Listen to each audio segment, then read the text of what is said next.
প্রতিবারই সবচেয়ে favourite team হিসেবে মাঠে নামে ব্রাজিল, কিন্তু বিশ্বকাপের খরা কাটে না ২৪ বছর। এবারের বিশ্বকাপেও আগেভাগে ২৬ সদস্যের দল ঘোষণা করে ফেলেছে সেলেসাওরা। চূড়ান্ত স্কোয়াড দেখে প্রতিপক্ষের ভয় ধরে যাওয়ারই কথা। এমনকি সেরা একাদশ মাঠে নামানো নিয়ে মধুর সমস্যায় পড়তে হবে কোচ আনচেলত্তির। কাকে রেখে কাকে খেলাবেন সেই সমীকরণ মেলানোটাই হয়ে যাবে বড় চ্যালেঞ্জ।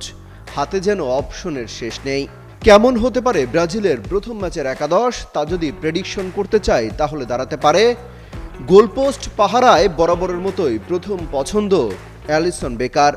২০২২ বিশ্বকাপে কোয়ার্টার ফাইনালের ম্যাচ ছাড়া গ্রুপ পর্বে যেন গোলবারের সামনে বেকার বসে থাকতে হয়েছিল অ্যালিসন বেকারকে। ঈদের খুশি হোক না আরো বেশি, আর খুশির আয়োজন মানে চাষি সুগন্ধি চিনি গুঁড়া চাল। রক্ষণে বিপক্ষের আক্রমণ সামলানোর দায়িত্ব দেওয়া হয়েছে অ্যালেক্স সান্দো, দানিলো, ডগলাস স্যান্তোস, লিও পেরেরার মতো তারকাকে। তবুও বদলি প্লেয়ার হিসেবে নামা অথবা বেঞ্চে বসে কাটাতে হতে পারে গ্যাব্রিয়েল ম্যাগালেস, মার্কিনহোসের মতো দাপুটে ডিফেন্ডারদের। মিডফিল্ড দখলে রাখবেন ক্যাসিমিরো, দানিলো, ফ্যাবিয়ানহো, লুকাস পাকেতার মতো পরীক্ষিত সেনারা। আর ফরওয়ার্ডে নেইমার তো আছেনই।